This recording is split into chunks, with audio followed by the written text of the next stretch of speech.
안녕하세요, 시청자 여러분. 오늘 들려드릴 이야기는 바로 이것입니다. 체면 때문에 제 통장을 훔쳐 시댁 식구 9명을 제주도 여행 보낸 남편. 저는 딱 한 가지 행동을 했을 뿐인데 비행기에서 내린 시댁 식구들은 그 자리에서 얼어붙고 말았습니다. 서울에 칼바람이 몰아치며 뼛속까지 파고드는 연말의 추위가 골목마다 스며들고 있었습니다. 저는 두꺼운 스웨터에 몸을 웅크린 채 장바구니를 들고 집으로 돌아오면서도 이상하게 마음만은 따뜻했습니다. 오늘 은행에 가서 돈을 찾기로 결심한 날이었거든요. 어제 시골에 계신 어머니께서 전화를 하셨는데 추위에 떨리는 목소리로 10년도 더 된 낡은 세탁기가 완전히 고장났다고 하셨습니다. 이번 겨울에도 어머니는 차가운 우물물에 손빨래를 해야 할 터였습니다. 바늘로 찌르는 듯한 물에 빨갛게 트고 피가 나는 어머니의 손을 생각하니 마음이 아파 견딜 수가 없었습니다. 지난 3년간 저는 먹을 것, 입을 것을 아껴가며 한 푼 두 푼 필사적으로 모았습니다. 제 자신을 위해서는 아무것도 사지 않았죠. 그렇게 모은 돈이 꽤 큰 액수가 되었습니다. 거기에는 회사에서 막 들어온 연말 보너스와 저녁마다 온라인으로 물건을 팔아 번 돈까지 합쳐 총일 200만 원이 넘었습니다. 저는 그중 200만 원을 인출해 부모님께 최신형 드럼, 세탁기를 사드리고 나머지 0만 원으로는 비가 새는 시골집 기와 지붕을 고치고 부모님 설 용돈으로 드릴 계획이었습니다. 그 돈은 낡은 가방 비밀 주머니에 고이 간직해온 파란색 은행 카드 안에 들어 있었습니다. 제게 그것은 단순한 돈이 아니었습니다. 부모님을 향한 제 땀과 눈물, 그리고 효심 그 자체였죠. 집에 도착하니 텅 비어 있었습니다. 남편 민주는 아침 일찍부터 어디론가 나가고 없었습니다. 주말마다 친구들과 만나 커피를 마시며 시간을 보내는 사람이었기에 별로 신경 쓰지 않았습니다. 장바구니를 부엌에 내려놓고 손을 씻은 뒤 곧장 침실로 향했습니다. 옷장을 열고 늘 구석진 곳에 걸어두었던 달아빠진 검은색 가방을 꺼냈습니다. 손가락으로 가장 안쪽에 있는 작은 지퍼 주머니를 더듬었습니다. 습관대로라면 손끝에 딱딱한 카드의 모서리가 바로 느껴져야 했습니다. 하지만 손가락 끝에 닿는 것은 텅 빈 공간뿐이었습니다. 심장이 쿵 하고 내려앉았습니다. 깜짝 놀라 제가 깜빡하고 다른 곳에 두었나 생각했습니다. 가방을 밝은 곳으로 완전히 꺼내 모든 주머니를 뒤지고 가방 전체를 뒤집어 찾았습니다. 하지만 어디에도 없었습니다. 낡은 지폐 몇 장과 다 쓴 립스틱뿐이었습니다. 등줄기를 따라 식은 땀이 흐르기 시작했습니다. 꽁꽁 얼어붙을 듯한 날씨에도 불구하고 저는 화장대 서랍을 뒤지고 침대 베개 밑을 들추고 심지어 침대 밑까지 기어들어가 찾아봤습니다. 없었습니다. 제 모든 재산과 희망이 담긴 은행 카드가 흔적도 없이 사라진 것입니다. 저는 바닥에 주저앉았습니다. 머릿속이 핑 돌았습니다. 도둑일 리는 없었습니다. 집 문은 굳게 잠겨 있었고 집 안의 물건들은 뒤진 흔적이 없었습니다. 오직 카드 하나만 감쪽같이 사라진 것입니다. 불길한 예감이 심장을 옥죄어 왔습니다. 며칠 전부터 민준의 눈빛이 어딘가 수상했던 것이 떠올랐습니다. 그는 제 연말 보너스가 얼마냐고 넌지시 떠보더니 친구들이 어디로 여행을 갔더라는 둥푸념을 늘어놓곤 했습니다. 바쁜 저는 그저 건성으로 대답하고 넘겼을 뿐인데 저는 황급히 휴대폰을 집어들어 민준에게 전화를 걸었습니다. 신호음이 길고 길게 이어졌습니다. 그 소리가 마치 제 속을 도려내는 것 같았습니다.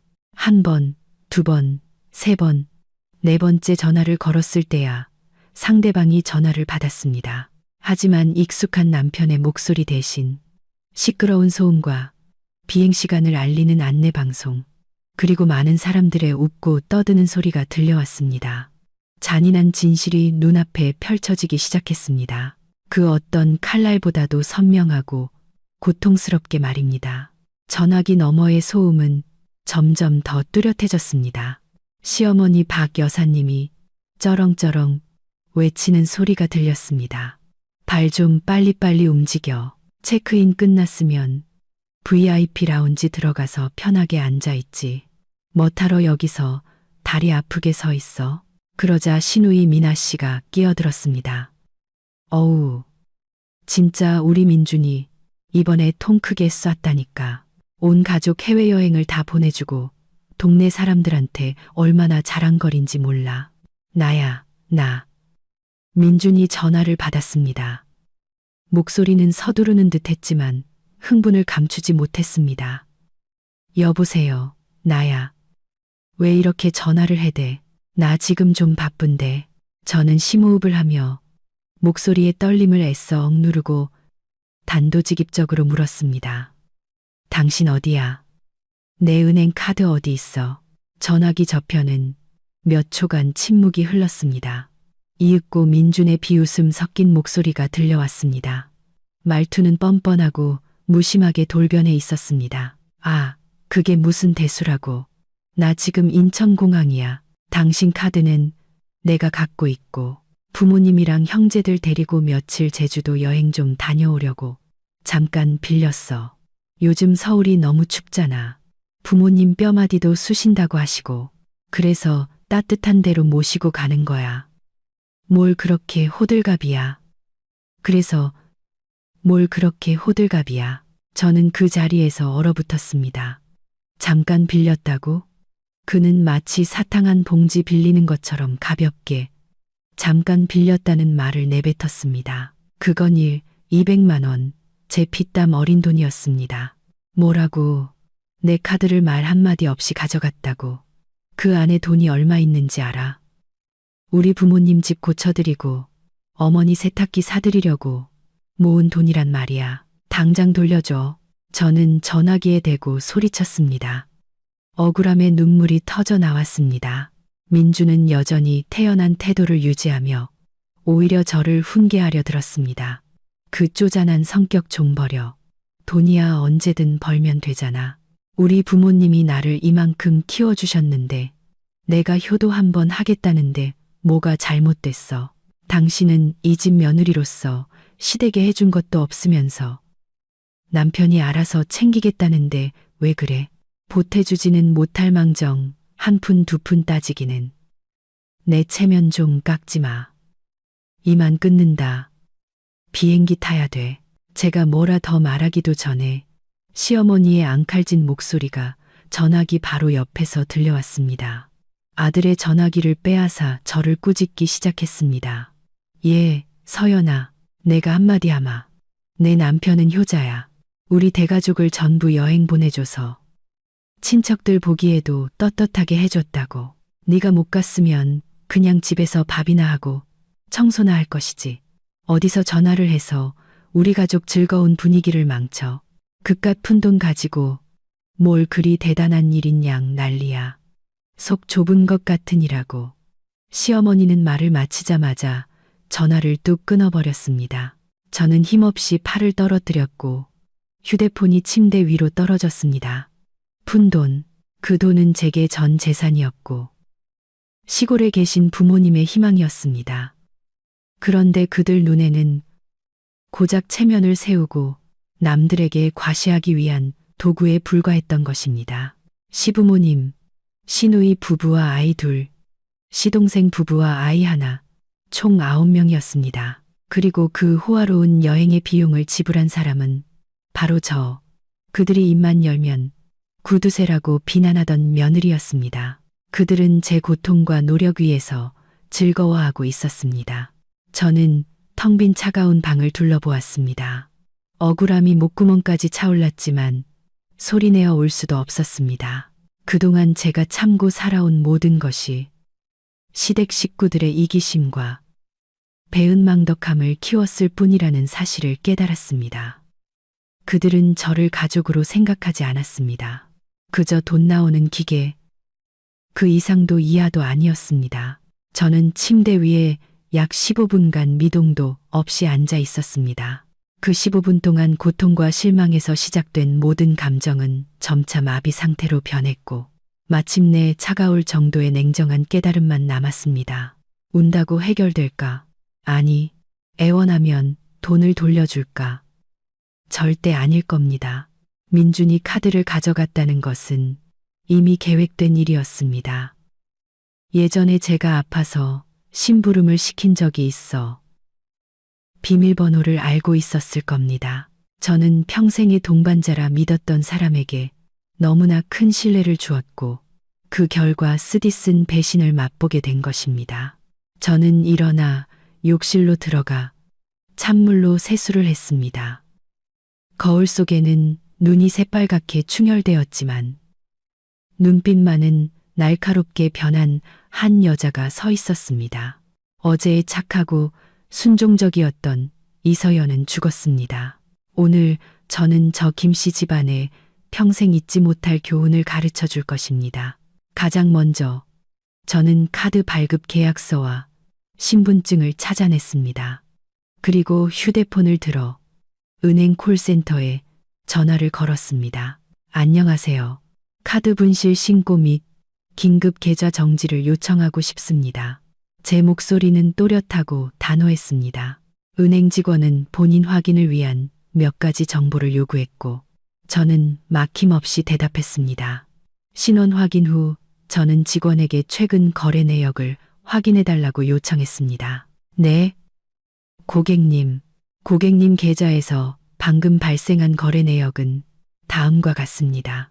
대한항공 제주도 왕복 항공권 9인 결제 총 380만 원, 제주 드림팰리스 리조트 예약금 결제 150만 원, 3일간 렌터카 패키지 서비스 결제 50만 원입니다. 현재 카드 잔액은 약 620만 원입니다.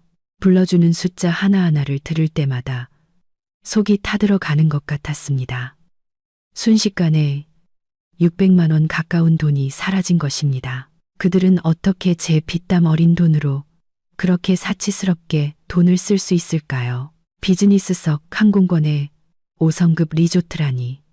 시골에 계신 우리 어머니는 아까워서 영양제 한 병 사드시는 것도 망설이시는데 지금 즉시 모든 거래를 중단시켜 주세요. 계좌를 동결해 주세요. 이 거래들은 모두 카드 도난으로 인한 부정 사용임을 확인합니다. 네, 알겠습니다.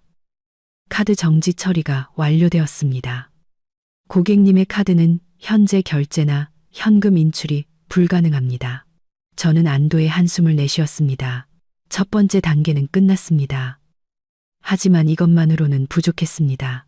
카드를 정지해도 그들은 이미 발권된 비행기 표가 있고 예약금이 걸린 숙소도 있었습니다. 민주는 친구들에게 돈을 빌려서라도 어떻게든 버틸 것입니다. 저는 그들의 모든 퇴로를 막아야 했습니다. 저는 컴퓨터를 켜고 인터넷 뱅킹에 접속해 상세 이체 내역을 확인했습니다. 리조트 예약과 렌터카 거래 화면을 캡처했습니다. 거기에는 수취인으로 여행사와 제주도의 유명 리조트 이름이 나와 있었습니다. 저는 단순히 돈을 되찾고 싶은 것이 아니었습니다. 그들의 탐욕과 뻔뻔함에 대한 대가를 치르게 하고 싶었습니다. 저는 단정한 옷으로 갈아입고 신분증과 모든 증거 서류를 챙겨 집을 나섰습니다. 제 목적지는 경찰서였습니다. 경찰서는 집에서 약 2km 거리에 있었습니다. 여전히 매서운 바람이 옷깃을 파고들었지만 마음속에 분노가 불타올라 추위를 느낄 수 없었습니다. 민원실로 들어서며 저는 평정심을 되찾기 위해 심호흡을 했습니다. 당직 경찰관이 저를 올려다보더니 제 심각한 표정을 보고 물었습니다. 무엇을 도와드릴까요? 저는 의자에 앉아 가방을 책상 위에 올려놓고 또렷한 목소리로 말했습니다. 경찰관님, 은행카드 도난 및 불법 사용에 대해 신고하러 왔습니다. 피해 금액이 큽니다. 경찰관은 서류와 펜을 꺼내 기록하기 시작했습니다. 구체적인 사건, 경위와 분실 시간, 장소, 그리고 의심 가는 사람이 있는지 말씀해 주십시오. 저는 경찰관의 눈을 똑바로 쳐다보며 망설임 없이 말했습니다. 오늘 오전 9시경 자택에서 카드가 없어진 것을 확인했습니다. 카드를 훔쳐간 사람은 제 남편 김민준입니다. 그는 몰래 카드를 훔쳐 그가 알고 있던 비밀번호를 이용해 저의 동의 없이 대가족의 비행기표를 사고 호텔을 예약하는 등 불법적으로 돈을 사용했습니다. 현재까지 확인된 피해 금액은 약 600만 원입니다. 여기 은행 거래 내역과 결제 확인 문자, 메시지입니다. 저는 서류 뭉치를 내밀었습니다. 경찰관은 범인이 남편이라는 말에 잠시 주춤하는 듯 했지만 저의 단호한 태도와 명확한 증거 앞에서 곧 프로페셔널하게 업무를 계속했습니다. 이것을 가족 간의 민사 문제로 처리하시겠습니까? 아니면 절도죄로 고소하시겠습니까? 시민재산절도 행위로 고소하겠습니다. 부부 사이지만 이 돈은 제가 결혼 전부터 모아온 제 개인 재산과 제 월급입니다. 그가 임의로 제 돈을 가져갈 권리는 없습니다. 법적 근거를 마련하기 위해 사건 접수를 요청합니다. 남편을 절도죄로 감옥에 보내는 것이 어렵고 복잡하다는 것을 알고 있었습니다. 하지만 지금 제게 필요한 것은 민준을 당장 감옥에 보내는 것이 아니었습니다. 제게 필요한 것은 경찰의 직인이 찍힌 사건 접수 증명서 한 장이었습니다. 그것이 저의 비장의 카드이자 서비스 업체들과 이야기하고 나중에 시댁 식구들을 상대할 때 쓸 강력한 증거가 될 것이었습니다.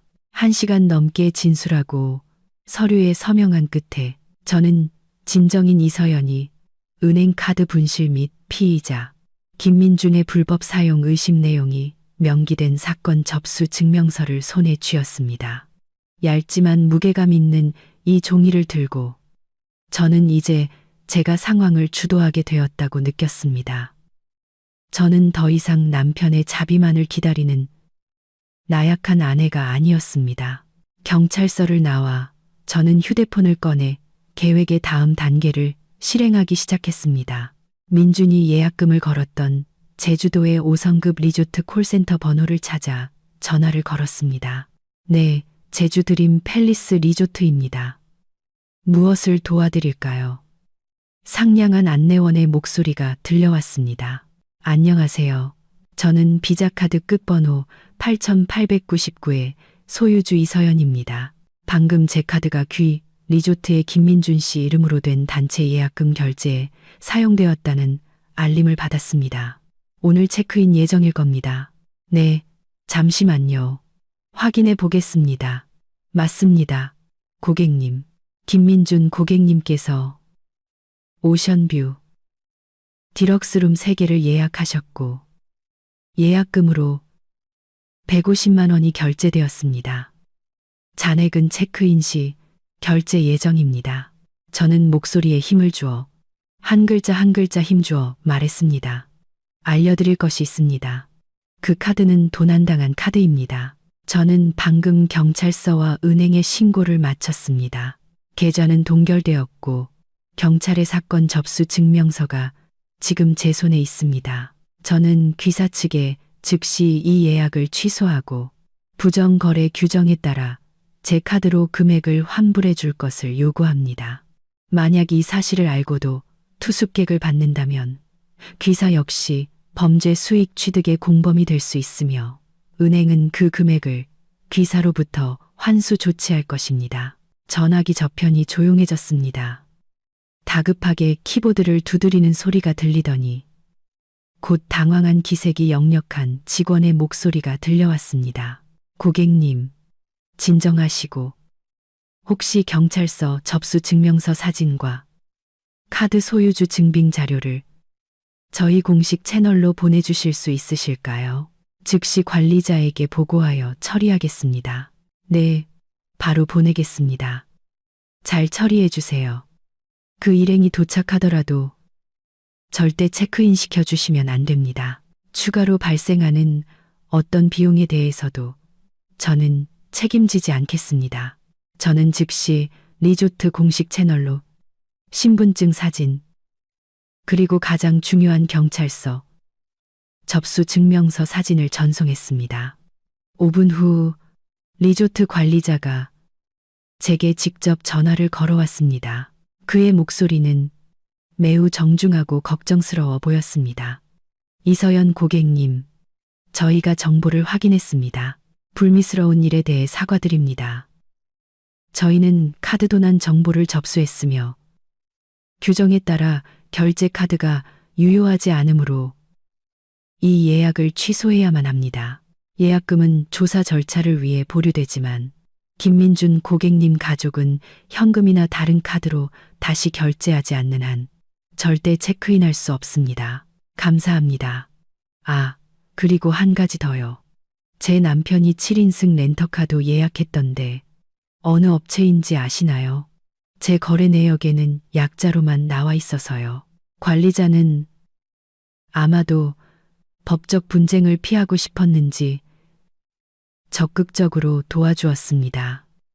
네, 저희 연계 시스템을 통해 예약하셨다면 정보가 있을 겁니다. 잠시만요. 아, 한라산 렌터카입니다. 여기 연락처입니다. 렌터카 업체의 연락처를 받아 저는 같은 과정을 반복했습니다. 렌터카 업체는 비교적 소규모로 운영되는 곳이라 경찰과 카드 도난이라는 말에 기겁을 했습니다.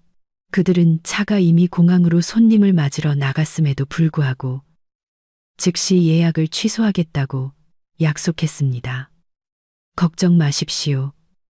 고객님, 저희는 법 없이도 살 사람들입니다.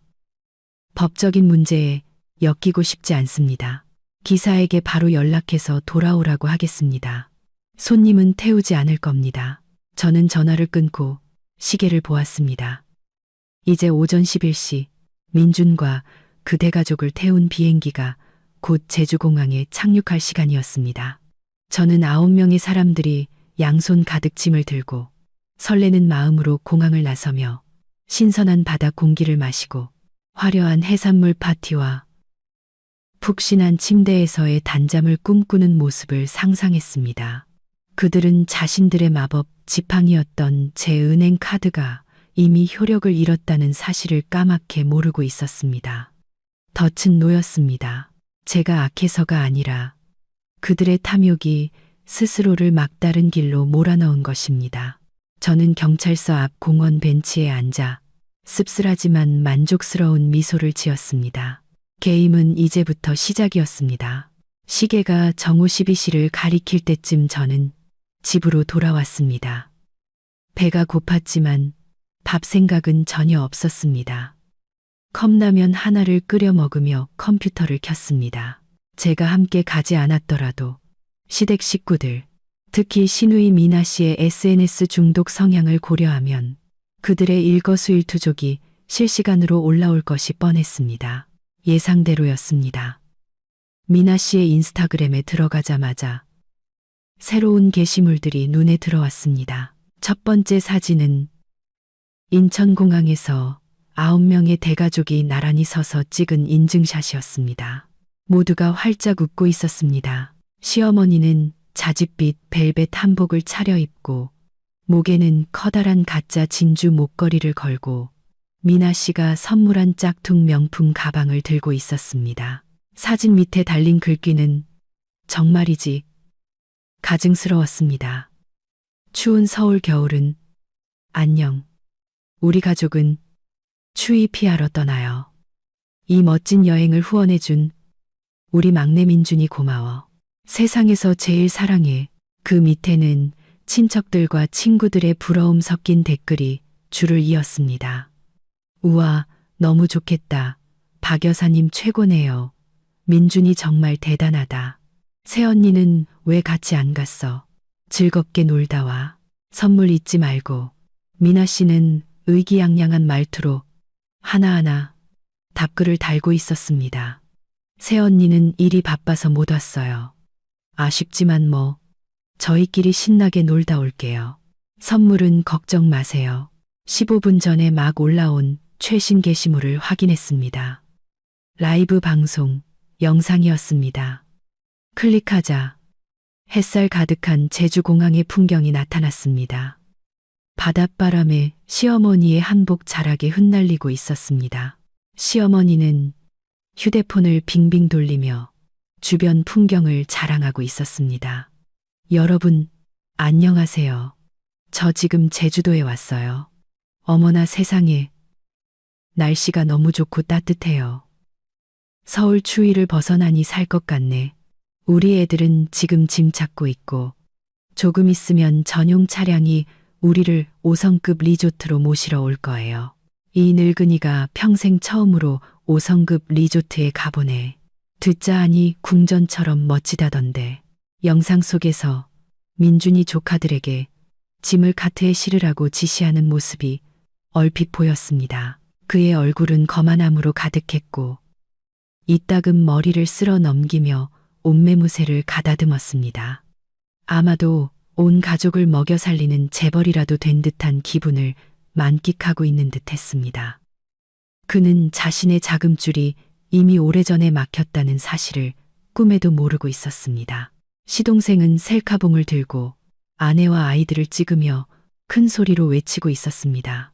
헬로우, 제주, 최강 가족이 상륙했다. 다들 신나게 놀아보자고. 화면 속 의기양양한 미소들을 보니 시골에 계신 부모님의 고생스러운 모습이 떠올랐습니다. 고장난 세탁기와 비가 새는 지붕을 생각하니 분노가 다시 치밀어 올랐습니다. 마음껏 웃어둬라. 그 짧은 행복을 마지막으로 즐겨둬라. 곧 그 미소가 일그러지게 될 테니. 저는 컴퓨터를 끄고 씁쓸한 미소를 지었습니다. 한라산 렌터카의 차는 절대 오지 않을 것이고 그들의 악몽은 곧 시작될 것이라는 걸 알고 있었습니다.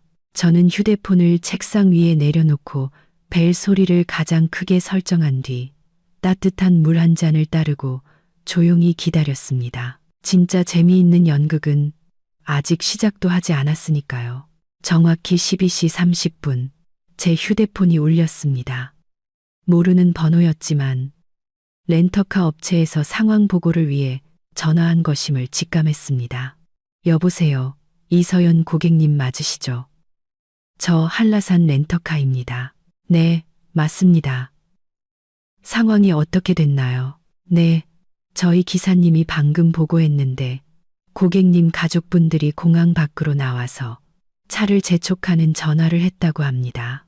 저희 기사님은 카드 소유주의 요청으로 예약이 취소되었다고 정중히 말씀드리고 탑승을 거부했습니다. 그랬더니 김민준이라는 손님이 공항 대기실에서 난리를 치면서 저희 회사를 고소하겠다고 협박하고 있답니다. 저는 차분하게 대답했습니다. 기사님께 카드 소유주와 경찰의 요청에 따라 처리한 것이라고 분명히 말씀하시라고 전해주세요. 계속 소란을 피우면 공항 경찰을 부르라고 하세요. 아무것도 두려워할 필요 없습니다. 네, 감사합니다, 고객님. 저희도 그런 분들과 엮이고 싶지 않습니다. 태도가 아주 거만하더라고요. 아무튼 걱정 마십시오. 저희 차는 이미 다른 손님을 모시러 갔습니다. 렌터카 업체와의 통화를 막 끝내자마자 민준에게서 전화가 걸려왔습니다. 저는 벨 소리가 한참 울리도록 내버려 두었다가 전화를 받았습니다. 여보세요. 전화기 저편에서는 민준의 고함 소리가 들려왔습니다. 소리가 너무 커서 휴대폰을 귀에서 조금 떼어야 했습니다. 이서연, 너 지금 무슨 짓을 한 거야? 왜 렌터카 업체에서 예약을 취소했다고 하는 건데? 네가 전화해서 이상한 소리라도 한 거지? 온 가족이 지금 공항에서 땡볕에 서 있단 말이야. 창피해서 얼굴을 들 수가 없어. 당장 전화해서 차 다시 보내라고 해. 저는 스피커폰으로 전화나고 물을 마시며 또박또박 대답했습니다. 내가 말했잖아. 내 은행카드 도난당했다고. 그래서 경찰에 신고하고 카드 정지시켰고 그 카드로 결제된 모든 서비스도 취소했어. 당신은 도둑이야. 무슨 자격으로 서비스를 요구하는 거지? 네가 감히 날 도둑이라고 불러?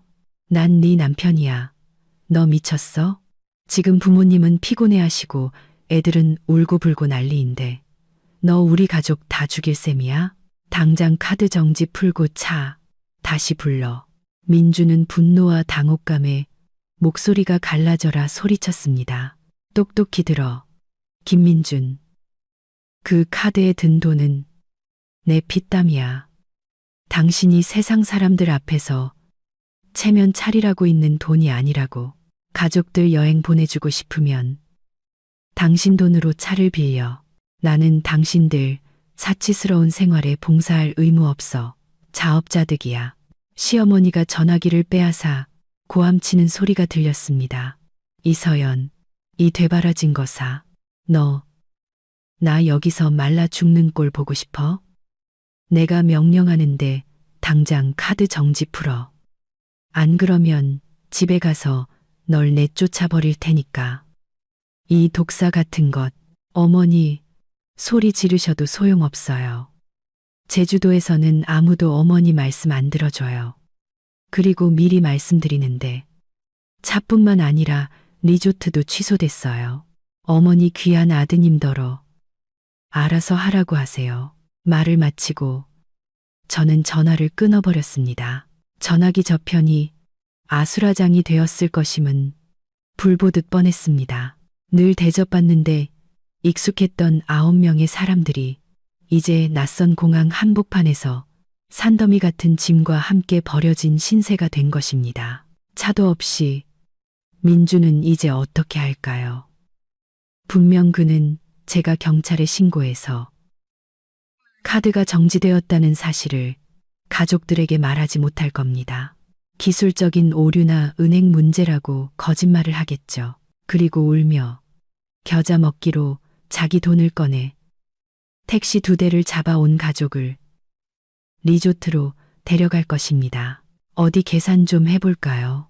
제주공항에서 그 5성급 리조트까지는 거의 30km. 7인승 택시 요금이 만만치 않을 겁니다. 2대면 좋게 10만 원은 깨질 텐데 제가 알기로 민준의 지갑에는 현금이 별로 없습니다. 늘 제 카드를 긁는데 익숙해져 있었으니까요. 저는 미소를 지었습니다. 돈의 가치와 존중이라는 첫 번째 교훈을 그들이 뼈저리게 느끼길 바랐습니다. 제 예상대로 민주는 다른 방법이 없었는지 결국 택시 2대를 불렀습니다. 예전에 그가 술에 취해 길을 잃을까봐 몰래 설치해둔 위치 추적 앱을 통해 보니 그의 위치가 공항에서 리조트 방향으로 움직이는 것이 보였습니다. 약 45분 후 제 휴대폰이 다시 울렸습니다. 이번에는 리조트 관리자로부터 온 문자였습니다. 이서연 고객님, 김민준 고객님 일행이 프런트에 도착했습니다. 고객님의 요청대로 체크인을 거부하는 절차를 진행 중입니다. 저는 숨을 죽이고 기다렸습니다. 몇 분 후 휴대폰 화면이 밝아지며 민준에게서 영상 통화가 걸려왔습니다. 아마도 늙고 지친 부모님의 모습을 보여주며 저를 압박하려는 속셈이겠지요. 저는 통화를 수락했습니다. 공세, 화면에는 심하게 흔들리는 영상이 나타났습니다. 민주는 고급스러운 리조트 로비에서 얼굴이 시뻘개진 채 땀을 뻘뻘 흘리고 있었습니다. 그의 뒤로는 시어머니가 소파에 주저앉아 부채질을 하며 잔뜩 화가 난 표정으로 앉아 있었습니다. 시누이와 동서 그리고 아이들은 지치고 배가 고파 울고 있었습니다. 서연아, 네가 무슨 짓을 했는지 좀 봐. 민준이 휴대폰을 프런트 직원 얼굴에 바싹 갖다 댔습니다. 이 사람들하고 얘기 좀 해봐. 내 카드가 사용 가능하고 예약도 유효하다고 말해. 이 사람들이 네가 예약을 취소했다고 하잖아. 이렇게 많은 사람들 앞에서 날 망신시킬 셈이야. 프런트 직원은 카메라를 보고 정중하게 고개를 숙였지만 목소리는 단호했습니다. 이서연 고객님, 안녕하세요. 앞서 말씀드린 대로 저희는 카드 소유주와 관계기관의 요청에 따르고 있습니다. 이 예약은 이미 취소되었으며 예약금은 원래 카드로 환불 절차가 진행 중입니다. 저희는 이 일행의 체크인을 받을 수 없습니다. 저는 카메라를 똑바로 쳐다보며 민준에게 얼음장같이 차가운 목소리로 말했습니다. 들었지? 김민준. 저 사람들은 법과 규정대로 일하는 거야. 당신은 내 카드를 훔쳤어. 내가 가만히 당신이 돈을 펑펑 쓰게 내버려 둘 줄 알았어? 예약금 150만 원은 내가 이미 회수했어. 이제 묻고 싶으면 당신 돈으로 새로 방을 잡아. 민주는 이를 갈며 다른 가족들이 듣지 못하도록 목소리를 낮춰 속삭였습니다. 하지만 휴대폰 마이크를 통해 저는 똑똑히 들을 수 있었습니다. 너무 심하게 굴지 마. 내가 잘못했어. 제발. 지금 방이 없으면 부모님은 어디서 주무시라고. 이번 한 번만 카드 정지 풀어줘. 집에 가면 다 갚을게. 가족들 앞에서 내 체면 좀 살려줘. 제발 부탁이야. 그 비굴한 애원은 제 경멸감만 더 키울 뿐이었습니다. 돈을 훔칠 때는 말 한마디 없더니 막히니까 이제 와서 애원이라니. 당신은 갚을 돈 없어. 김민준, 당신 월급 쥐꼬리만 한 데다 예전에 빌려간 돈도 아직 안 갚았잖아. 뭘로 나한테 600만 원을 갚겠다는 거야. 당신 허영심은 당신이 책임져. 현금으로 방을 잡든지 아니면 온 가족 데리고 싸구려 여관이라도 가. 내 돈에는 한 푼도 손댈 생각 마. 너 정말 너무하는구나. 민준은 할 말을 잃고 눈에 핏발이 섰습니다. 그때 민준이 전화 통화를 너무 오래 하자 시어머니가 버럭 소리를 지르며 다가와 휴대폰을 빼앗았습니다. 너 또 무슨 수작이야. 나 피곤해 죽겠어. 방에 들어가서 쉬고 싶다고. 저것들한테 빨리 열쇠 내놓으라고 해. 내가 네 시어머니인데 나를 이렇게 고생시켜. 어머니, 제가 어머니를 고생시키는 게 아니에요. 어머니 아들이 어머니를 속인 거예요. 그 사람은 돈이 없어요. 제 카드를 훔쳐서 어머니 여행 보내드린 거라고요. 이제 제가 돈을 되찾았으니 어머니 아드님더러 반값 내라고 하세요. 거기 방 하나에 하룻밤 50만 원 정도 할걸요. 방 3개면 하룻밤에 150만 원이네요. 하룻밤에 150만 원이라는 말에 시어머니의 얼굴이 새하얗게 질렸습니다. 그녀는 민준을 멍하니 쳐다보았습니다. 뭐, 너는 회사에서 공짜로 보내주는 여행이라고 했잖아. 그런데 내 마누라 돈을 훔친 거라고. 하룻밤에 150만 원, 너 미쳤니? 진실이 드러나자 민준은 당황해서 말을 더듬었습니다. 어머니, 진정하시고 제가 해결할게요. 뭘 해결해? 돈이 어디 있어서? 박 여사님은 소리쳤습니다. 피로와 돈 문제로 인한 충격에 그녀는 비틀거렸습니다. 저는 휴대폰 화면을 통해 그 혼란스러운 광경을 보면서도 아무런 감흥이 없었습니다. 통화 종료 버튼을 눌렀습니다. 화면은 까맣게 변했지만 전화기 저편에서는 이제 막 진짜 폭풍이 시작되었음을 알 수 있었습니다. 제가 전화를 끊은 후 리조트 로비의 분위기는 분명 그 어느 때보다 살벌해졌을 겁니다. 저는 마치 드라마를 보듯 그 광경을 생생하게 상상할 수 있었습니다. 돈 아까운 줄 아는 시어머니가 하룻밤 방값이 수백만 원이라는 사실을 알았으니 절대 자기 돈을 낼 리가 없었죠. 사실 돈도 별로 가져오지 않았을 겁니다. 그녀는 민준을 탓하기 시작할 것이고 지금까지 조용히 상황을 즐기던 시누이 미나 씨는 자기도 돈을 내거나 쫓겨날 위기에 처하자 싸움에 끼어들었을 겁니다. 약 10분 후 모르는 번호로 전화가 걸려왔습니다. 받아보니 아까 그 프런트 직원이었습니다. 그녀는 겁에 질린 목소리로 작게 말했습니다. 이서연 고객님, 상황이 너무 심각해요. 할머니 한 분이 로비에 들어누워서 리조트가 사기친다고 소리를 지르고 계세요. 남편분은 보안 요원들과 계속 싸우고 있고요. 외국인 관광객들이 다 쳐다보고 있어요. 저희 관리자님이 업무 방해로 경찰을 부르려고 해요. 규정대로 처리하라고 관리자님께 전해주세요. 소란을 피우면 경찰을 부르는 게 맞아요. 저는 전적으로 지지합니다. 봐주지 마세요. 네. 그런데 남편분께서 자꾸 카드를 다시 긁어보라고 하세요. 기계 오류일 수도 있다고요. 하지만 카드 단말기에 분실 도난 카드라고 떠서 시스템이 자동으로 거부하고 있어요. 저는 비웃었습니다. 분실된 게 맞으니까요. 그분에게 은행에서 영구 정지시킨 카드라고 더 이상 시도해봤자 소용없다고 전해주세요. 전화기 너머로 시어머니가 악을 쓰는 소리가 들려왔습니다.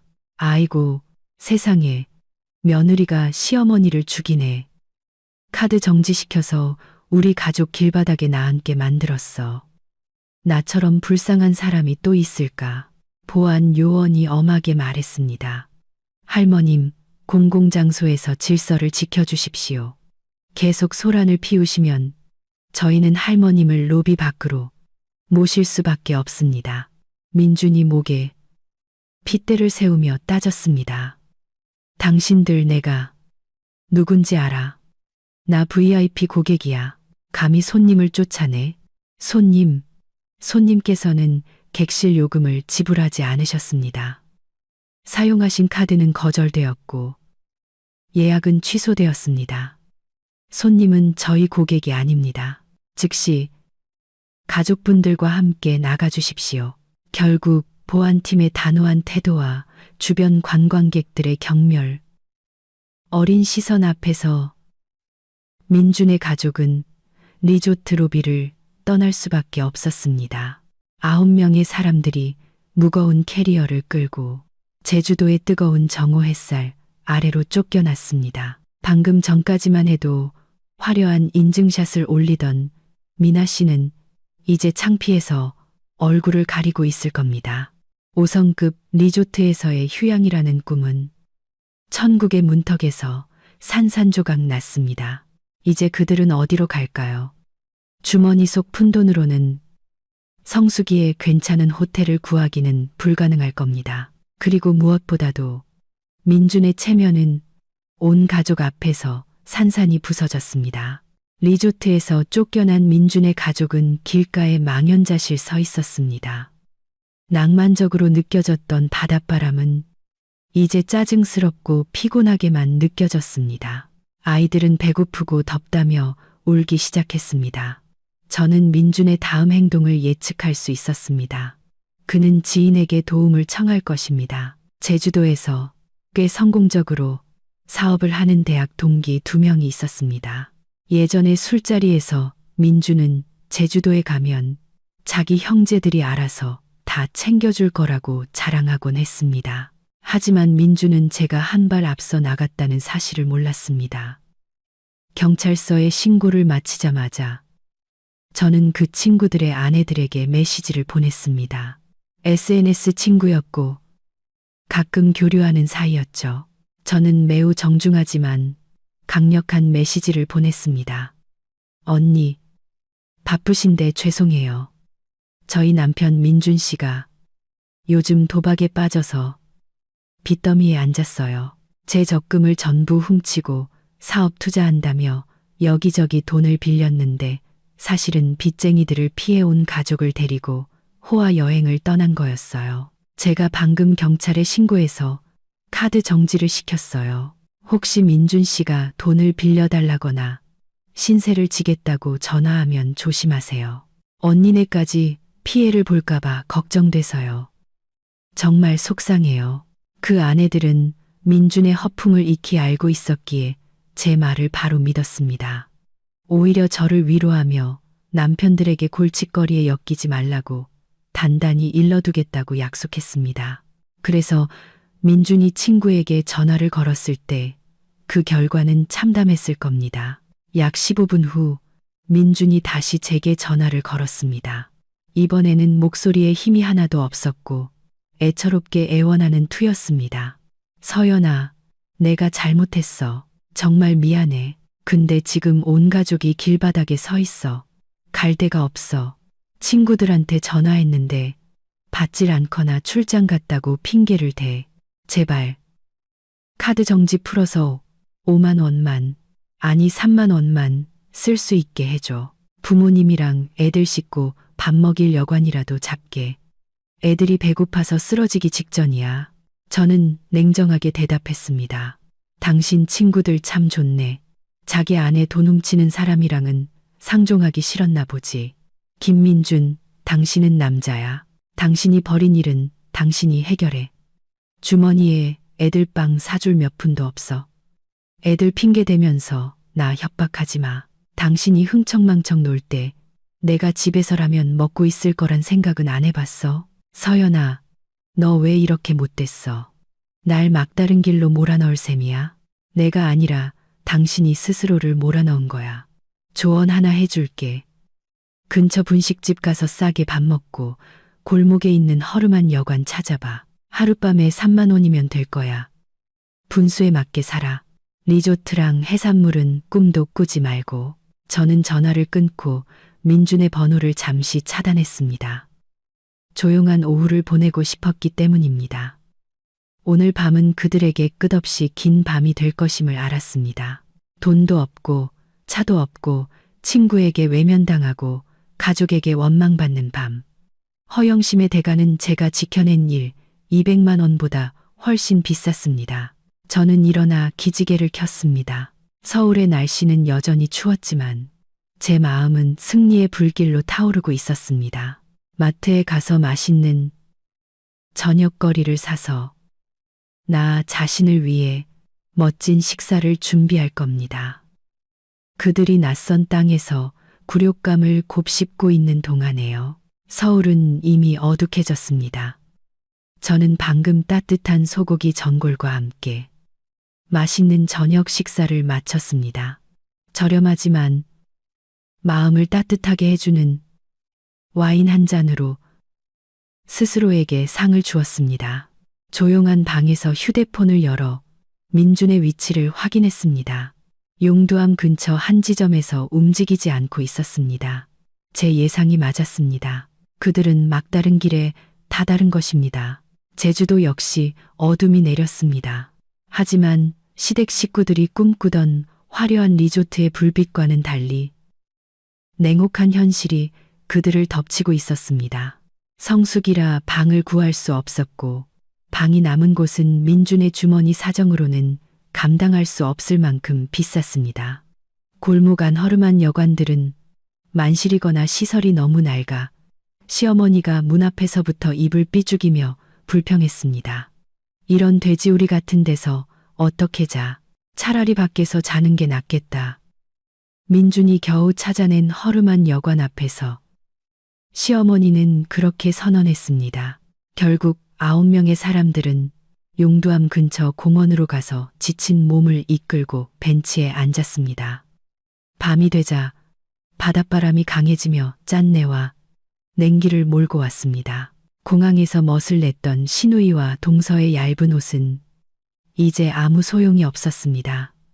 아이들은 졸리고 모기에 물려 칭얼거리기 시작했습니다. 오빠, 어떻게 좀 해봐. 설마 여기서 자라는 건 아니지. 신우이가 모기를 찰싹 때려잡으며 짜증 섞인 목소리로 외쳤습니다. 민주는 벤치에 고개를 숙이고 앉아 두 손으로 얼굴을 감쌌습니다. 무력감이 역력했습니다. 인천공항에서의 그 거만하고 자신만만한 모습은 온데간데 없고 초라한 패배자의 모습만 남아 있었습니다. 시어머니는 나무에 등을 기댄 채 쉬지 않고 저를 욕하고 있었습니다. 그 악독한 며느리년, 우리 가족 다 죽이려고 작정했어. 내가 집에만 돌아가 봐. 그년 머리끄덩이를 다 뽑아버릴 테다. 여행 와서 이게 무슨 고생이야. 집안에서 가장 말이 없고 묵묵했던 시아버지가 긴 한숨을 내쉬었습니다. 그만 좀 하구려. 당신이랑 민준이가 그렇게 가자고 졸랐고 서연이한테는 상의 한마디 안 했잖소. 이제 와서 누굴 탓해? 당신은 조용히 해요. 뭘 안다고 그래. 버르장머리 없는 며느리는 가르쳐야 하는 거야. 민준아, 너 돈 얼마나 남았어? 박 여사님은 아들을 향해 소리쳤습니다. 민준은 주머니를 뒤져 구겨진 지폐 몇 장을 꺼냈습니다. 20만 원 남았어요. 어머니, 아까 택시비로 10만 원 가까이 썼어요. 9명이 앞으로 이틀을 더 버텨야 할 돈이 20만 원. 신우이가 눈을 동그랗게 떴습니다. 그럼 어쩌라는 거야? 그럼 누나 보고 어쩌라는 건데. 카드는 막혔고 친구들은 전화도 안 받아. 누나 돈 있으면 좀 내봐. 민준도 인내심이 바닥났는지 쏘아붙였습니다. 나는 동생이 다 내주는 여행이라길래 돈을 뭐하러 가져와. 간식 사 먹을 몇만 원밖에 없다고. 신우이는 딱 잡아댔습니다.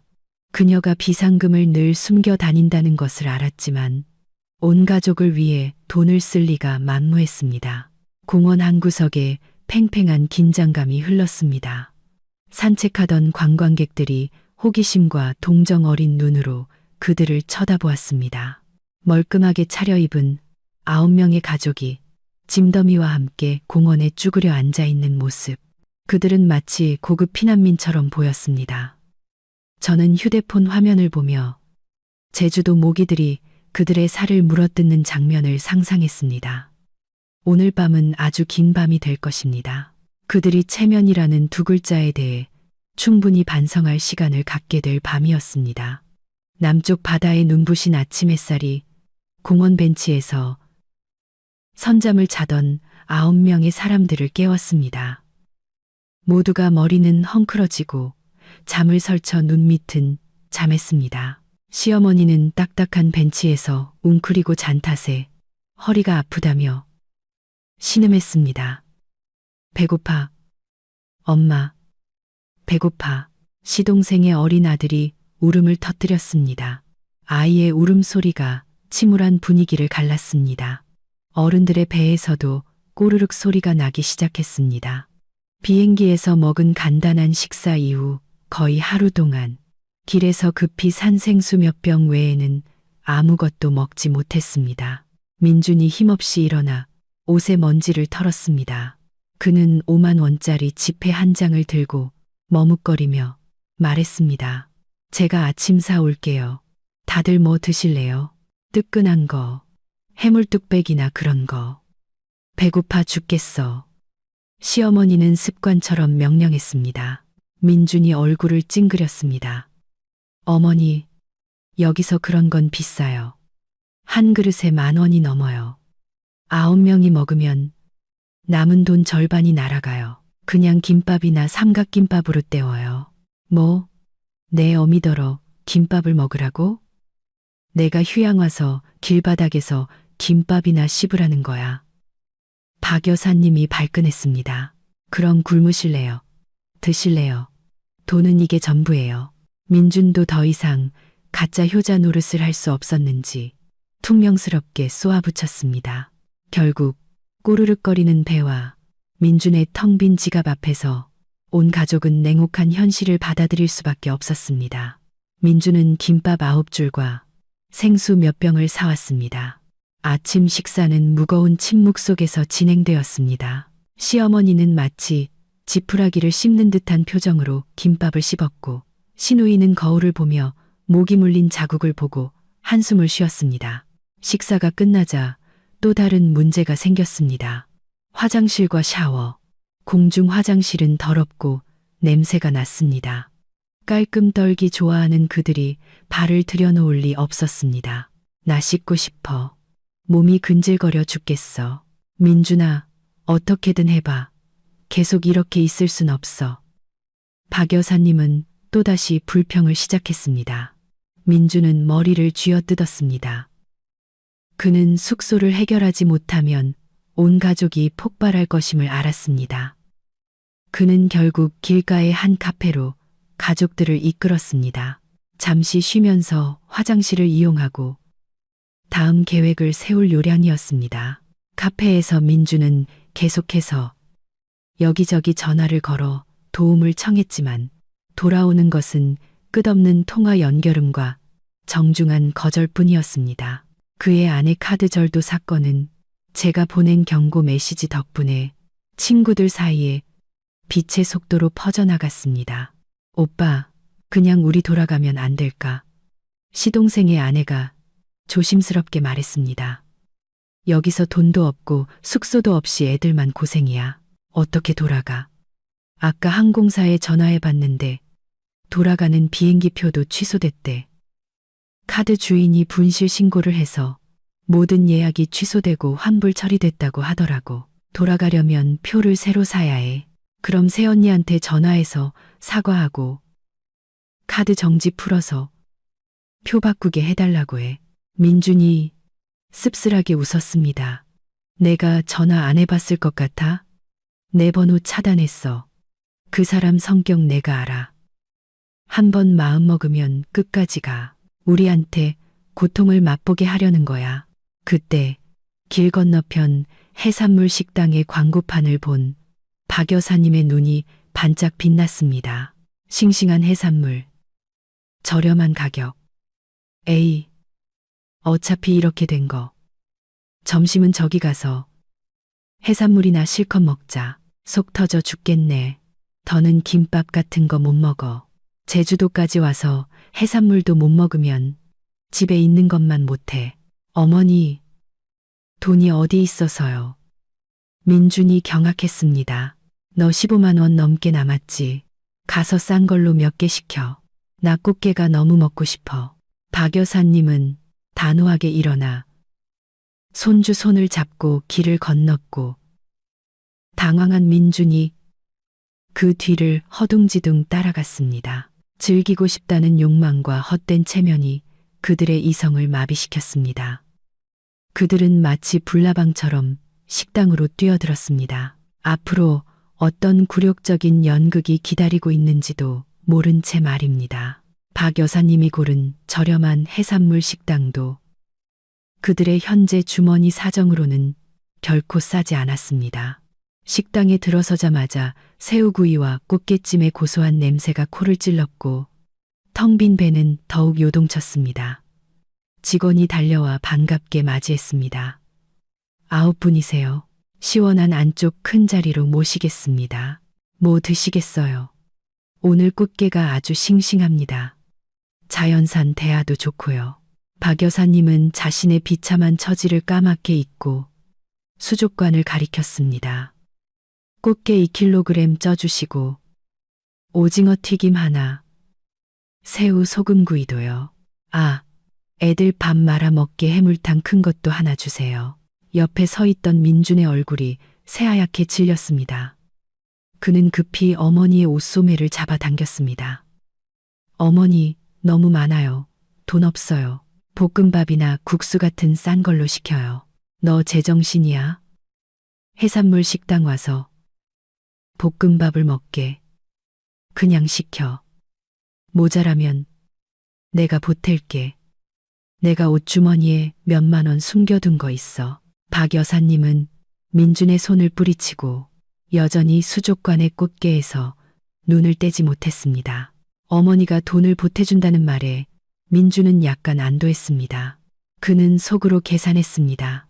꽃게가 8만 원, 해물탕이 5만 원, 기타 등등 합치면 대략 20만 원. 어머니가 보태주시면 남은 돈으로 겨우 맞출 수 있을 것 같았습니다. 그는 혀를 차며 생각했습니다. 그래, 어머니 기분이라도 풀어드리자. 식사는 짧은 만족감 속에서 진행되었습니다.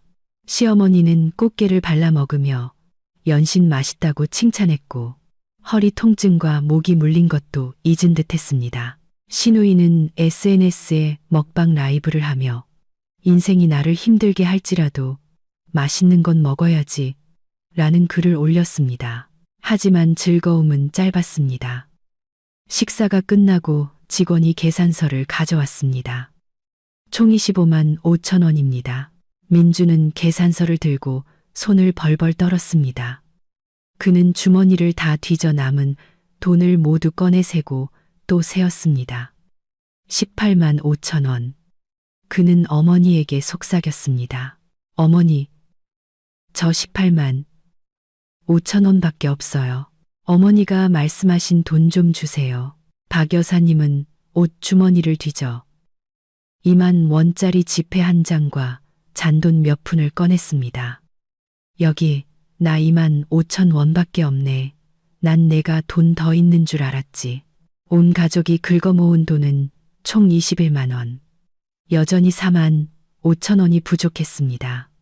민주는 시누이에게 고개를 돌렸습니다. 누나, 돈 좀 있으면 빌려줘.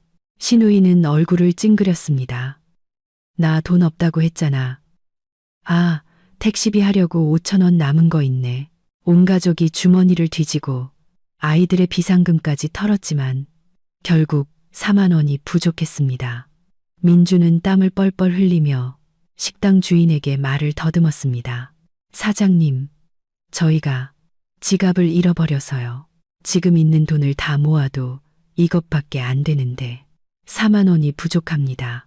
외상으로 해주시면 안 될까요? 아니면 이 코코넛은 안 마셨는데 반품하면 안 될까요? 덩치가 크고 인상이 험악한 주인은 그 말을 듣고 눈을 부릅떴습니다. 뭐요? 지금 장난해요? 실컷 먹고 돈이 부족하다고? 코코넛은 이미 땄는데 누굴 주라고? 4만 원이 아니라 400원도 외상은 안 돼. 하지만 정말 돈이 한 푼도 없어요. 한 번만 봐주세요. 민주는 창피함에 얼굴이 빨개져 애원했습니다.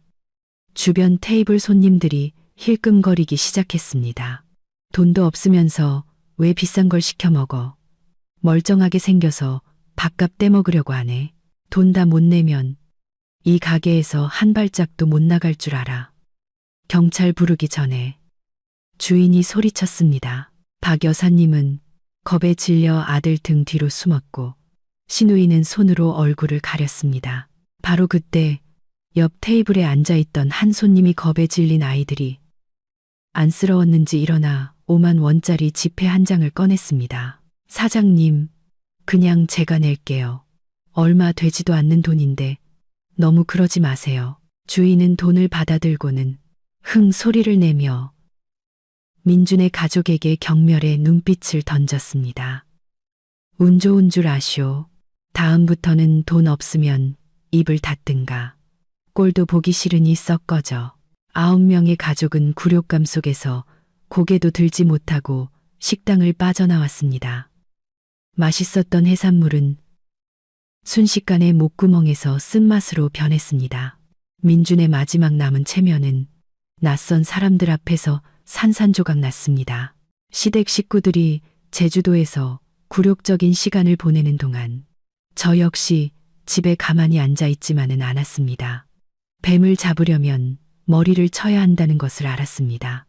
만약 제가 카드 정지에서 멈춘다면 그들은 집에 돌아와서 제가 구두쇠라느니 시댁을 함정에 빠뜨렸다느니 하며 오히려 피해자 행세를 할 것이고 친척들은 저를 비난할 것입니다.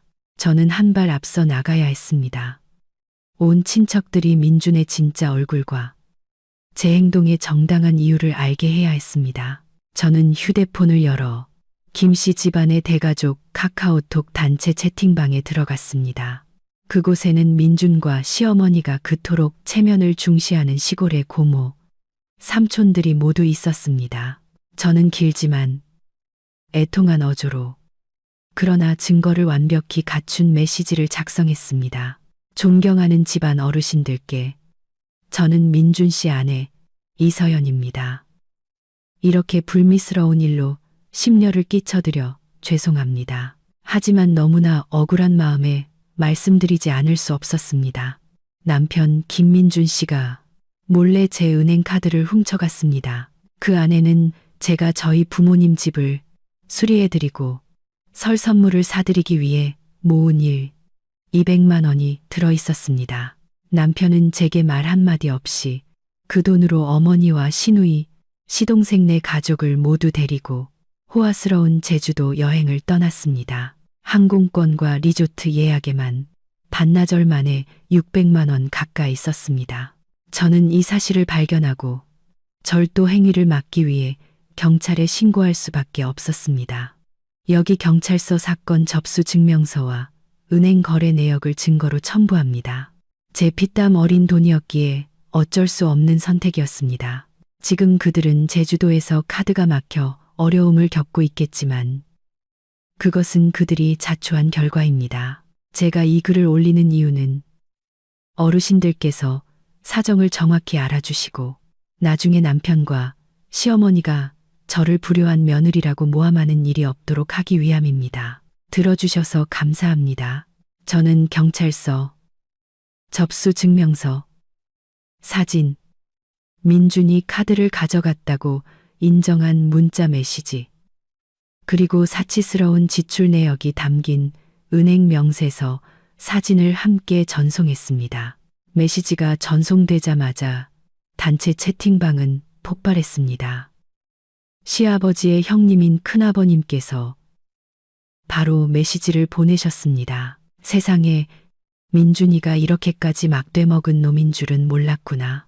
아내 돈을 훔쳐서 놀러 가다니 정말 한심하다. 시골에 계신 고모님도 댓글을 다셨습니다. 나는 자기 돈으로 어머니 모시고 효도하는 줄 알았지. 마누라 돈 훔친 거였어. 박 여사도 자식 교육 잘못 시켰네. 서연이가 불쌍하구나. 민준의 친삼촌은 제게 직접 전화를 걸어왔습니다. 서연아, 방금 메시지 봤다. 네가 한 행동이 맞다. 나는 널 지지한다. 민준이 그놈 돌아오기만 해봐라. 내가 아주 버릇을 고쳐놓을 테니. 사내대장부가 돈 벌 생각은 안 하고 아내 돈이나 훔쳐서 허세를 부려. 저는 전화를 받으며 살이 분별 있는 친척들께 속으로 감사했지만 가장 결정적인 한 방은 아직 남아있다는 것을 알았습니다.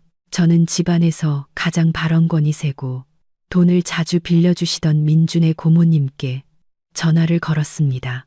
고모님 드릴 말씀이 있어요. 민준 씨가 지금 제주도에서 돈이 떨어져 곤란한 상황이에요. 아마 조금 있다가 고모님께 돈 빌려달라고 전화할 거예요. 절대 빌려주지 마세요. 그 사람 지금 빚도 많아서 갚을 능력도 없어요. 빌려주시면 떼이는 거예요. 고모님은 그 말을 듣고 화들짝 놀랐습니다. 어머, 그래. 네가 말해줘서 다행이다. 알았다. 돈 없다고 해야겠네. 예상대로 10분도 채 되지 않아 민준은 큰아버님, 고모님, 삼촌에게 차례로 전화를 걸었습니다. 하지만 그에게 돌아온 것은 호된 꾸지람과 차갑게 끊어지는 전화뿐이었습니다. 친척들 사이에서 민준과 박 여사 집안의 명예는 완전히 무너졌습니다. 성공하고 효심 깊은 아들이라는 이미지에서 이제 민준은 아내에게 빌부터 사는 도둑이자 허풍쟁이로 낙인 찍혔습니다. 박 여사님은 호화로운 휴가를 즐기는 여왕에서 자식의 나쁜 버릇을 방관한 무책임한 시어머니로 전락했습니다. 저는 휴대폰을 내려놓았습니다. 마음이 한결 가벼워졌습니다. 하늘의 그물은 넓고 성기지만 결코 빠져나갈 수는 없는 법입니다. 가족 문제를 해결한 후 저는 다음 목표를 민준의 직장으로 돌렸습니다. 민준은 항상 자신이 회사에서 인정받는 모범 사원이며 내년에는 영업팀장으로 승진할 예정이라고 자랑했습니다. 그는 회사에서의 이미지 관리에 매우 신경 썼습니다. 저는 민준의 회사 격리부장님이 부정직한 것을 매우 싫어하며 사장님에게도 영향력이 있는 분이라는 것을 알고 있었습니다. 격리부장님과는 회사 행사에서 몇 번 만난 적이 있었고 SNS 친구도 맺은 상태였습니다. 저는 그녀의 SNS를 확인했고 온라인 상태인 것을 보고 메시지를 보냈습니다. 제 목소리는 슬프고 위로가 필요한 사람처럼 들리게 했습니다. 부장님, 바쁘신데 죄송해요. 제가 너무 속상해서요. 저 아마 이혼해야 할 것 같아요. 격리부장님은 바로 답장을 보냈습니다. 어머 서연 씨, 무슨 일인데 그래? 민준 씨가 또 무슨 일 저질렀어? 네, 부장님. 제가 남편을 믿고 생활비 통장을 맡겼는데 그 사람이 제 적금을 전부 몰래 빼서 회사에서 연말 보너스가 나왔다고 시어머니까지 속이고 온 가족을 데리고 여행을 갔어요. 제가 사실을 알게 되니까 오히려 저한테 소리치고 협박하더라고요. 방금 경찰서에 신고하고 오는 길이에요. 너무 창피해서 얼굴을 들 수가 없어요. 저는 절도 행위가 명시된 경찰서 접수 증명서 사진을 그녀에게 보냈습니다. 성격이 불같은 경리부장님은 사진을 보고 저보다 더 분노했습니다. 세상에, 김민준 씨 멀쩡하게 생겨서 어떻게 그런 짓을 해. 정말 몰랐네. 서연 씨, 너무 속상해하지 마. 그런 남자는 미련 가질 필요도 없어. 이 일은 내가 사장님께 보고할게. 우리 회사는 도덕적으로 문제 있는 직원은 용납 못해. 특히 법적인 문제에 연루된 사람은 더더욱. 아니에요, 부장님. 그냥 답답해서 부장님께 하소연한 거예요. 다른 사람들에게는 말씀하지 말아주세요. 그 사람 직장까지 잃으면 너무 불쌍하잖아요. 저는 말리는 척했지만 그녀의 성격상 말릴수록 더 일을 키울 것이라는 것을 알고 있었습니다. 서연 씨는 너무 착해서 탈이야. 남편이 그렇게 대했는데 아직도 그 사람 걱정을 해? 걱정 마. 내가 알아서 처리할게. 마침 곧 승진 심사도 있는데 이사님들께서 제대로 알고 판단하시도록 분명히 말씀드려야지. 정직하지 못한 사람을 리더로 앉힐 수는 없잖아. 저는 경리부장님께 감사 인사를 하고 메시지를 끝냈습니다. 내일 민준이 회사에 출근하면 거대한 폭풍이 그를 기다리고 있을 것임을 알았습니다. 그가 오랫동안 꿈꿔왔던 팀장 자리는 확실히 멀어질 것입니다. 직장, 명예, 가족, 민준이 거짓으로 쌓아올린 모든 것이 이제 제 손에 의해 하나씩 무너지고 있었습니다. 하지만 후회는 없었습니다. 그것이 배신과 배은망덕에 대한 대가였습니다. 만약 그가 저를 존중하고 정중하게 상의했다면 일이 이 지경까지 오지는 않았을 겁니다. 하지만 인생에 만약이란 없습니다. 저는 창밖을 내다보았습니다. 하늘이 밝아오고 있었습니다. 제게는 새로운 날이 시작되고 있었지만 민준의 가족에게는 인생에서 가장 어두운 날들이 시작될 것이었습니다. 제주도에서의 3일은 민준의 가족에게 3년처럼 느껴졌습니다. 남은 푼돈으로는 빵과 컵라면, 생수를 사서 겨우 허기를 채울 뿐이었습니다. 낮에는 사람들의 호기심, 어린 시선을 피해 공공장소를 전전했고, 밤에는 공원 벤치나 공항 대기실에서 쫓겨나지 않으려 눈치를 보며 쪽잠을 잤습니다. 더 이상 웃음소리도 SNS 인증샷도 없었습니다. 모두의 휴대폰은 배터리가 닳거나 고향 친척들의 비아냥 섞인 안부 전화를 피하기 위해 꺼져 있었습니다. 시어머니는 감기와 쇠약 증세로 몸져 누웠습니다.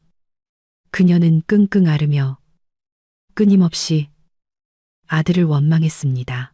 시누이는 비상금을 가져오지 않았다는 이유로 남편과 크게 다퉜습니다. 마침내 서울로 돌아가는 날이 되었습니다. 9명의 사람들은 초췌한 모습으로 무거운 캐리어를 끌고 공항 카운터로 향했습니다. 그들은 마치 큰 재난에서 막 탈출한 난민처럼 보였습니다. 옷은 구겨지고 머리는 헝클어졌으며 땀 냄새가 진동해 다른 승객들이 얼굴을 찡그리며 피했습니다. 비싼 막바지 비행기표 9장을 사기 위해 시누이는 울며 겨자 먹기로 자신의 금목걸이를 헐값에 팔고 제주도 친구에게 고금리로 급전을 빌려야 했습니다. 비행기에 오르자 민주는 좌석에 털썩 주저앉아 눈을 감았습니다. 그는 누구도 쳐다볼 수 없었고 서울에 도착했을 때의 상황을 생각할 엄두도 내지 못했습니다. 그는 그저 이 비행이 영원히 계속되어 잔혹한 현실로부터 도망칠 수 있기를 바랐습니다. 인천공항에 도착하자 북쪽의 칼날 같은 겨울 추위가 그들의 얼굴을 강타하며 현실로 끌어냈습니다. 마중 나온 차도.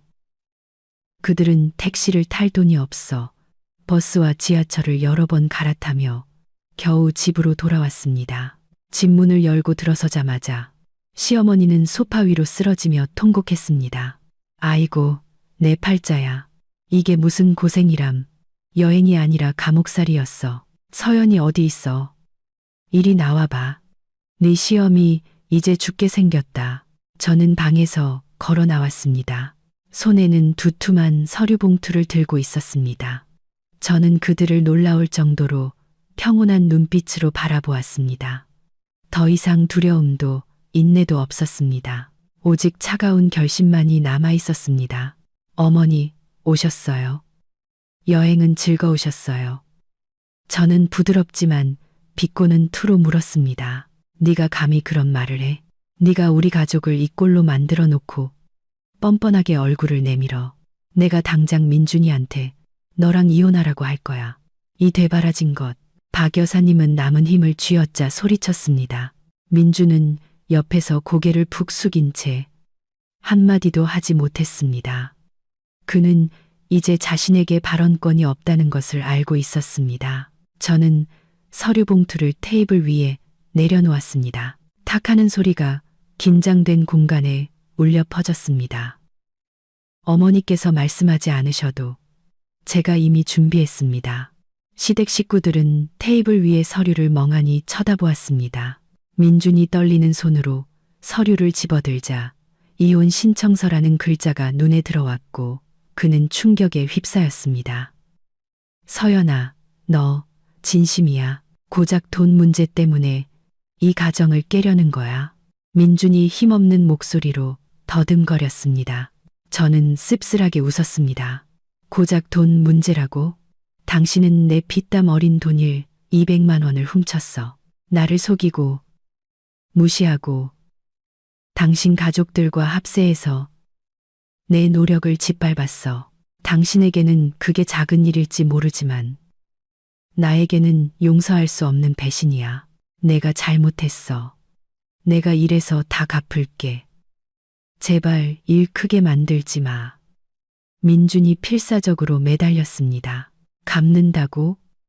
뭘로? 쥐꼬리만 한 월급의 빚더미에 앉아서. 내가 아직도 당신을 믿을 것 같아? 박 여사님은 아들이 밀리는 것을 보자 습관처럼 끼어들었습니다. 너 말이면 다인 줄 알아. 그 사람은 네 남편이야. 남편이 내 돈 좀 썼다고 뭐가 그렇게 대수야. 부부는 일심동체야. 돈 벌어서 시댁 챙길 줄 모르는 너 같은 며느리는 불효막심한 거야. 얘랑 헤어지고 싶으면 몸만 나가. 이 집은 내 아들 집이야. 저는 박 여사님을 날카롭게 쏘아보았고 그녀는 움찔하며 입을 다물었습니다. 어머니, 착각하고 계시네요. 서류나 제대로 보세요. 저는 서류 뭉치의 다음 장을 넘겼습니다. 그것은 아파트 매매 계약서와 송금 확인증이었습니다. 이 집은 공동 명의로 되어 있지만 계약금 1억 원은 저희 부모님께서 시골 땅을 파셔서 제게 보내주신 돈입니다. 매달 내는 대출금도 제 월급에서 나갔고요. 김민준 씨는 아주 적은 일부만 보탰을 뿐입니다. 여기 은행 거래 내역 증거가 다 있습니다. 부모님이 제게 따로 주신 돈이라는 공증 서류도 있고요. 그가 낸 돈은 이자 몇 푼에 불과해요. 법대로 재산을 분할하고 그가 이번에 저지른 빚까지 계산하면 이 집에서 그의 몫은 거의 없다고 봐도 무방합니다. 그 말을 듣자 박 여사님의 얼굴에서 핏기가 가셨습니다. 그녀는 아들이 능력 있어 집을 산 줄로만 알았는데 현실은 너무나 냉혹했습니다. 아니야. 그럴 리가 없어. 박 여사님이 중얼거렸습니다. 이게 다가 아니에요. 저는 또 다른 서류 한 장을 넘겼습니다. 이건 김민준 씨의 재산 절도에 대한 경찰서 사건 접수 증명서입니다. 만약 제가 이걸 첨부해서 소송을 걸면 김민준 씨는 집과 아내를 잃는 것뿐만 아니라 법적인 처벌까지 받을 수 있어요. 가볍게는 집행유예, 무겁게는 징역형이죠. 그러면 전과 기록이 남는데 어느 회사에서 글을 써주겠어요? 민주는 법이라는 두 글자에 완전히 무너졌습니다. 그는 제 발 앞에 무릎을 꿇고 울며 애원했습니다. 서연아, 제발 내가 잘못했어. 고소만은 하지 말아줘. 네가 원하는 건 뭐든지 할게. 나 감옥 가기 싫어. 직장 잃기도 싫어. 우리가 함께한 세월을 생각해서라도 제발. 한때 나의 버팀목이었던 남자가 비굴하게 무릎 꿇고 비는 모습을 보니 통쾌함보다는 씁쓸함이 밀려왔습니다. 정이라는 두 글자를 먼저 짓밟은 것은 바로 그 사람이었습니다. 당신이 내 카드에 말없이 손댔을 때 우리의 정은 이미 끝났어. 김민준. 이제 나는 오직 이성과 법으로만 말할 거야. 저는 의자에 앉아 겁에 질려 웅크리고 있는 민준과 시댁 식구들을 차례로 쳐다보며 말했습니다. 세 가지 조건을 제시하겠어요. 동의한다면 민사 재판에서 조용히 끝내고, 그렇지 않으면 모든 것을 폭로하고 형사 처벌을 받게 할 거예요. 민주는 정신없이 고개를 끄덕였습니다. 말해봐. 뭐든지 들을게. 첫째, 지금 당장 합의 이혼 서류에 서명해. 재산은 법에 따라 분할하지만 당신이 훔쳐간 일 200만 원은 당신 개인 빚이라는 걸 인정해야 해. 둘째, 이 집은 내가 갖겠어. 당신이 그동안 냈던 돈은 돌려줄게. 물론 제주도에서 당신이 낭비한 600만 원과 내 정신적 피해 보상금을 제외하고 말이야. 당신과 당신 가족은 일주일 안에 이 집에서 나가. 셋째, 양가 친척들 앞에서 당신의 절도와 거짓말에 대해 우리 부모님과 나에게 공개적으로 사과해. 내 명예를 회복시켜. 다시는 누구도 나에 대해 험담하지 못하게. 세 가지 조건을 듣고 박 여사님이 반박하려 했지만 제 눈빛에 입을 다물었습니다. 그녀는 이제 제가 모든 것을 쥐고 있다는 것을 알았습니다. 동의하지 않으면 아들이 모든 것을 잃고 감옥에 갈 수도 있었습니다. 서연아, 너무 심하잖아. 민준이 중얼거렸습니다. 내가 강요하는 게 아니야. 당신이 선택하는 거지. 약간의 명예라도 지키며 떠나느냐, 아니면 모든 것을 잃고 사회적으로 매장당하느냐. 선택해. 민주는 집안을 둘러보고 울고 있는 늙은 어머니와 외면하는 누나를 보았습니다. 그는 더 이상 물러설 곳이 없다는 것을 알았습니다. 알았어. 동의할게. 민주는 떨리는 손으로 제가 준비한 이혼 서류에 서명했습니다. 그의 글씨는 그의 인생처럼 비뚤어져 있었습니다. 서명이 된 서류를 들자 마음이 날아갈 듯 가벼워졌습니다. 마침내 저는 이 지긋지긋한 결혼 생활의 족쇄에서 스스로를 해방시킨 것입니다. 좋아. 짐 싸서 나갈 시간 일주일 줄게. 경찰 불러서 강제 집행하게 만들지 마. 저는 일어나 방으로 들어가 문을 닫았습니다. 밖에서는 박 여사님의 통곡 소리와 시댁 식구들의 다툼 소리가 들려왔습니다. 하지만 그 모든 소음은 이제 더 이상 저에게 영향을 미치지 못했습니다. 제가 이겼습니다. 눈물로 얼룩졌지만 그만한 가치가 있는 승리였습니다. 불행은 연달아 민준을 덮쳤습니다. 바로 다음 날 아침, 민준이 초췌한 얼굴로 회사에 출근하자 그의 책상 위에는 징계 결정서가 놓여 있었습니다. 사장이 민준을 방으로 불렀습니다. 그는 격리부장님이 제출한 증거 서류들을 책상 위로 던졌습니다. 김민준 씨, 정말 실망이 크네. 우리 회사는 정직을 가장 중요하게 생각하네. 아내의 돈을 훔치고 가족을 속여 흥청망청 쓰는 사람은 관리자 자격이 없어. 회사의 재정을 믿고 맡길 수도 없고. 사장님, 제발 제 설명 좀 들어주세요. 그건 집안일입니다. 민준이 변명하려 애썼습니다. 집안일이 그 사람의 인격을 보여주는 거야. 게다가 이 소문이 퍼져서 회사 이미지까지 실추시켰어. 나는 자네를 물류창고 직원으로 발령내고 월급을 40% 삭감하기로 결정했네. 동의하지 못하겠다면 당장 사표를 제출하게. 민주는 그 자리에서 얼어붙었습니다. 미래의 팀장에서 이제 그는 월급으로 생계 유지도 힘든 말단 직원이 되었고 평생 지워지지 않을 오명까지 얻게 되었습니다. 동료들은 경멸의 눈빛으로 그를 쳐다보며 수근거렸습니다. 예전에 그에게 아첨하던 사람들은 이제 그를 투명인간 취급했습니다. 집에 돌아오면 분위기는 더욱 숨막혔습니다. 집을 잃고 친척들 앞에서 망신을 당한 충격으로 박 여사님은 정말로 병이나 자리에 누웠습니다. 신우이는 자신에게 피해가 올까 두려워 어머니 부양비를 내야 할까봐 핑계를 대고는 코빼기도 비치지 않았습니다. 민주는 좁고 축축한 단칸방을 구해 어머니와 함께 지내야 했습니다. 박 여사님의 짝퉁 명품들을 판 돈은 생활비에 보태기에도 턱없이 부족했습니다. 그는 예전에는 상상도 못했던 궁핍한 생활을 맛보기 시작했습니다. 매일 퇴근 후 곰팡이 핀 벽과 늙은 어머니의 신음소리를 마주할 때마다 민주는 제가 차려주던 따뜻하고 깨끗한 집과 맛있는 밥상을 떠올렸습니다. 그는 후회했습니다. 조강지처의 소중함을 몰랐던 것을, 헛된 체면이 자신의 인생을 망가뜨린 것을 후회했습니다. 하지만 모든 것은 너무 늦었습니다. 술에 취하면 그는 종종 제 이름을 불렀지만 대답은 깨진 창문 틈으로 새어 들어오는 바람 소리뿐이었습니다. 2년 후 저는 고급 오피스 빌딩에서 걸어 나오며 상쾌한 서울의 가을 공기를 마셨습니다. 이혼 후 저는 일에 모든 것을 쏟아부었습니다.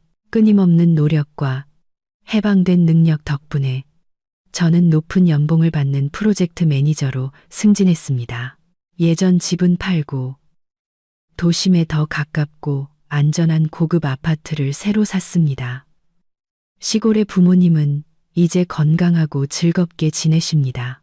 제가 선물한 최신형 드럼 세탁기는 여전히 조용히 돌아가며 추운 겨울 어머니의 수고를 덜어주고 있습니다. 시골집도 깨끗하고 멋지게 고쳐 부모님이 편안한 노후를 보내실 수 있도록 했습니다. 오늘 저는 특별한 남자와 저녁 약속이 있습니다. 그는 제 사업 파트너로 성숙하고 차분하며 여성을 매우 존중하는 사람입니다. 그는 제 과거를 알고 있으며 저의 강인함을 더욱 소중하게 여겨줍니다. 우리는 천천히 하지만 확실하게 서로를 알아가는 중입니다. 길가의 허름한 식당을 지나다가 저는 우연히 익숙한 뒷모습을 보았습니다. 민준이었습니다. 그는 낡고 색이 바랜 옷을 입고 식당 구석에 웅크리고 앉아 있었습니다. 얼굴은 수척했고 10년은 늙어 보였습니다. 그는 값싼 백반을 허겁지겁 먹고 있었습니다. 순간 우리의 눈이 마주쳤고 민주는 그대로 굳었습니다. 손에 든 젓가락이 바닥으로 떨어졌습니다. 그는 세련된 오피스룩을 입고 자신감 넘치게 빛나는 제 모습을 보다가 자신의 초라한 모습을 내려다보았습니다. 부끄러움과 굴욕감에 그는 고개를 푹 숙이고 다시는 들지 못했습니다. 저는 멈추지 않았습니다. 다가가 아는 척할 생각도 없었습니다.